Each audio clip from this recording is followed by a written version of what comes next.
on Otto Suits Manipulated Mindsist ja teen peamiselt instrumentaale, biite, räpp-lugudele ja natuke räppin ka ja visuaale teen ka. Olen Mike Manipulated Mindsist. Eluaeg Keilas elanud ja enamasti ma siis kirjutan, et kunagi ma tegin ka ise biite, aga kui Otto hakkas nii häid biite tegema, siis mul polnud mõtet omadega välja tulla. No, mina hakkasin tegema biite mingi, kui ma olin äkki 16, umbes 2008 paiku, midagi sellist. Ja alustasin sellest ja siis mingi hetk saime Mikuga tuttavaks läbi ühiste sõprade. Ma ei tea, sa vist olid juba varem mingit räppi asju katsetanud. Jah, ma tegin juba 2004 kodus arvutiga esimese mingi räpi ürituse. Inspiratsiooni sain klassivennast, kes ei olnud just kõige puhtam poiss. Ja siis tuli siuke korralik diss-lugu. Ja selle arvuti mikrofoniga lindistasin, et selline korralik kook tuli välja sealt. Et võrreldes, mis praegu toimub, siis oli too ikka ja ajast maas ikka korralikult. Aga jah, noortekeskuses mingi hetk Karmoga sain tuttavaks ja siis sai seal käia lindistamas. Ja siis vist Ottoga saimegi tuttavaks täpselt see aeg, kui meil oli ajad seal noortekeskuses ja siis käisime seal lindistamas, aga seal ei olnud kuidagi seda head vibe'i ja lõpuks tuligi mõte, et ostaks ise hoopis asjad ja hakkaks siis siinsamas majas pihta. Et lõpuks oligi vist 2009 vist me... 9 või 10, jah. Sai nagu Minds sellisel kujul alguse. Et jah, see noortekeskuses oli hea nagu algust teha, aga lihtsalt see muusika ja see kultuuri pool on nii kindla siukse olemusega, et see ei tundunud päris õige keskkond, kus seda teha ja ikkagi parem on ka, kui oled iseenda mingi stuudio peremees, et siis on kuidagi vabam nagu loomingut teha selles mõttes. Ja siis hakkasime siin pihta, jah. Siis 2012 või 11, oli 11, kuna Five Loopsiga, siis Spoomiga täpsemalt sealt saime tuttavaks. Saatsime talle mingid demosi minu arust ja siis talle väga meeldis. Ja siis pakkus välja meile, et koostööd teha. Ja see nagu avas väga palju uksi meile selles mõttes, et nemad olid juba tol hetkel suht Eesti räppis nagu ikkagi tipptegijad ja miski pärast ta nägi meis mingit annet ja tahtis nagu oma tiiva alla võtta. Ja sealt hakkas nagu koostöö pihta. Tegime muusikavideo Keilas oli koos loole MC, see oli osa siin majast tehtud. Majast tehtud, see oligi vist. Ta tuligi esimest korda siia ja kohe tegime video. Oleme siin, et uurida, teie ajusid puurida. Manipulated Minds koos 5 luubiga, ma ei hakka kordama. Mul ei meeldi end korrata, koos topeltmordaga murran kaelu ühe korraga. Ja sealt siis juba hakkasid igast kontserdid ja asjad tulema. Siis juba oligi mingi aasta hiljem, vist olime koos Five Loopsiga hip-hop festivali peaesinejad ka. See oli nagu päris jõhker kogemus nii kiiresti. Ise arvan, ma ei usu, et me nagu tegelikult valmis olime selleks. Vaadates jah, et kui palju me praegu oleme arenenud oma muusikaga ja värki. Aga lahe oli ikka jah. Ja väga motiveeriv selles mõttes. Võeti nagu hästi vastu. See oli jah päris ootamatu üllatus. Et seda poleks kunagi uskunud üldse, et keegi viitsib kuulata meie asja. Et nagu tuli positiivse üllatusena ja on andnud, ma arvan, päris palju juurde ka, et oleme viitsinud edasi teha. Et see jah, andis nagu sellist inspiratsiooni ja motivatsiooni mõlemat.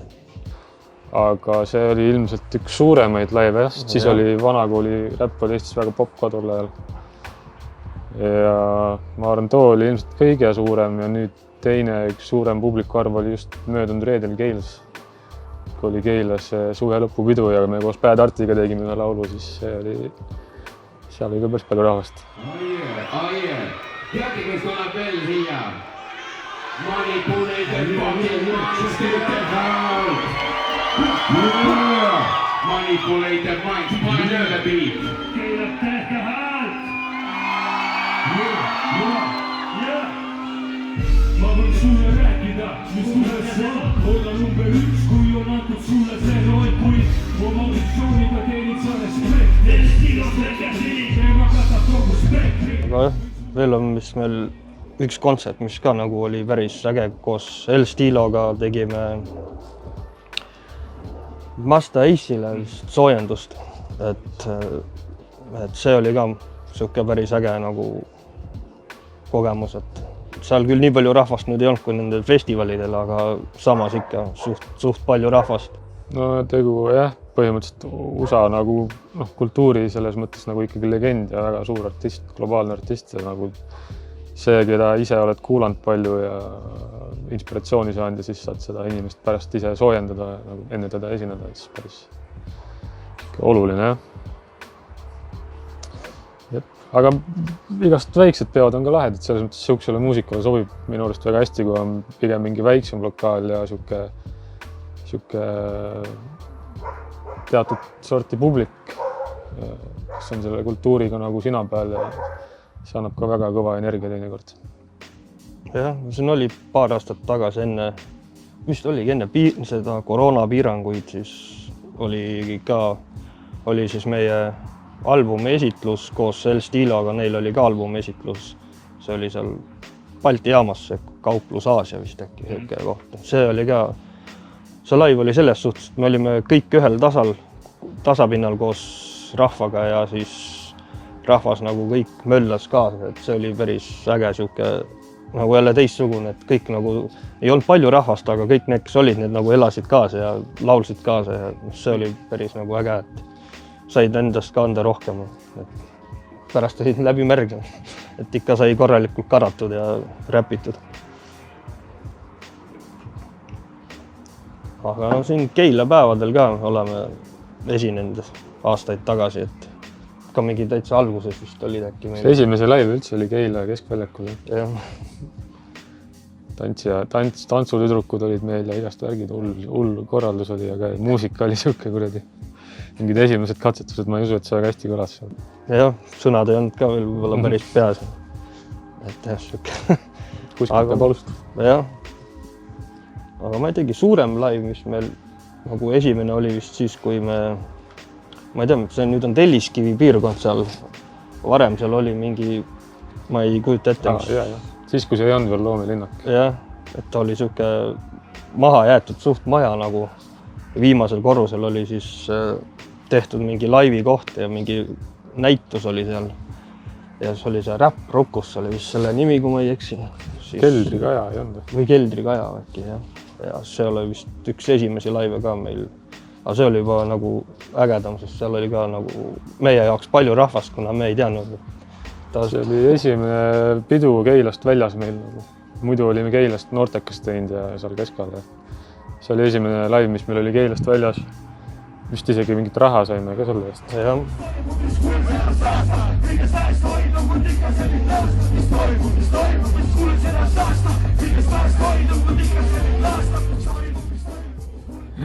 Siis 2013 tegime esimese plaadi ka valmis.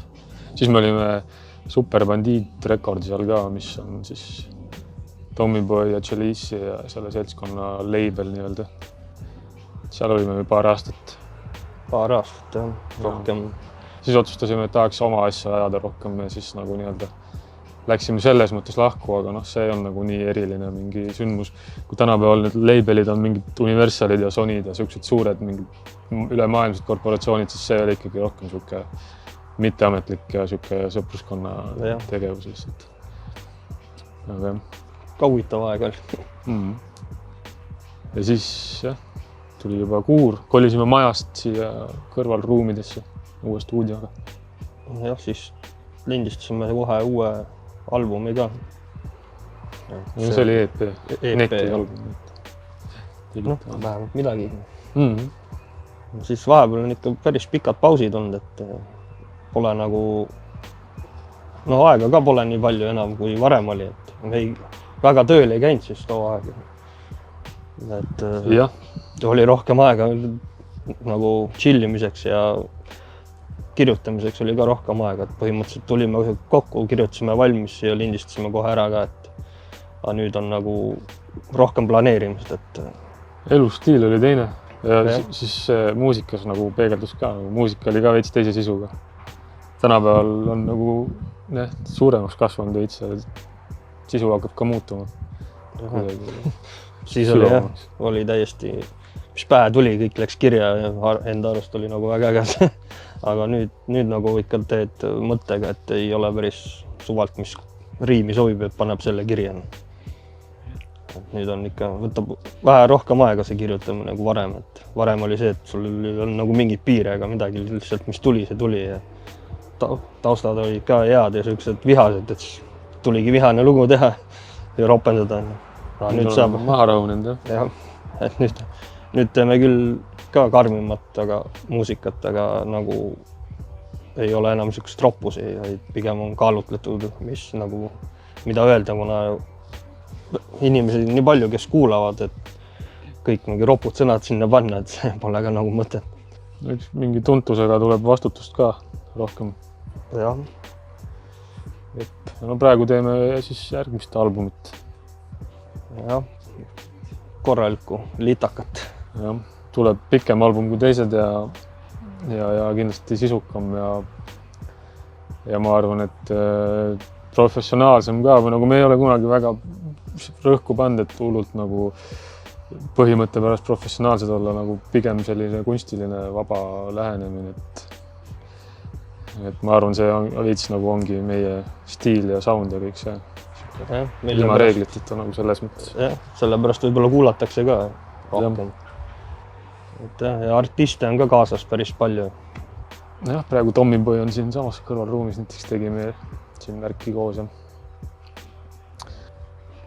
Tuleb siuke korralik. Loodame, et saab vinüüli ka tehtud, et kui pressib sinna peale need 22 lugu ära. Et siis loodetavasti.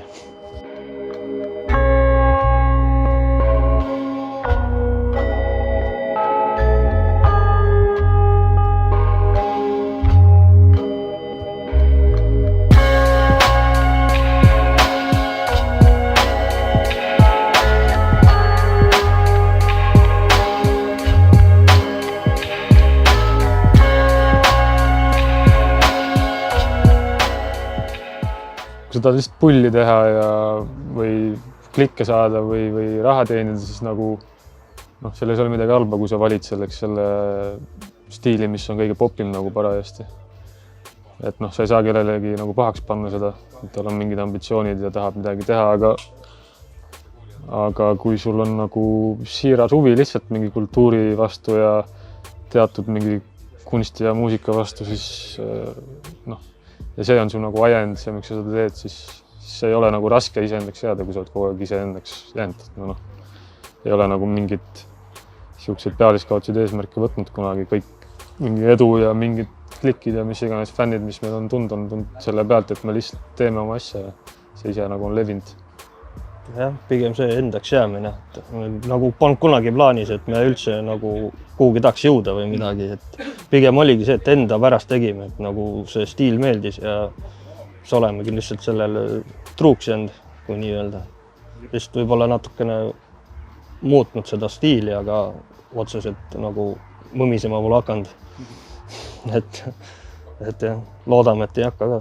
No hip-hopis on ju see tegelikult, kuna me oleme suht traditsioonilise nagu lähenemisega, siis seal on ikkagi au sees mingid teatud oskused ja teatud oskuste säilitamine ja nii edasi, siis see on paratamatult meie nagu subkultuuri osa, siis see käib ka sellega kaasas, et me ikkagi arendame ennast nagu räppimise ja biitide ja kõigi selle vallas. Et see on nagu omaette eesmärk meie jaoks ilmselt ka mingil määral. Jah. Kooserdame pimeduses mustad varjud nägud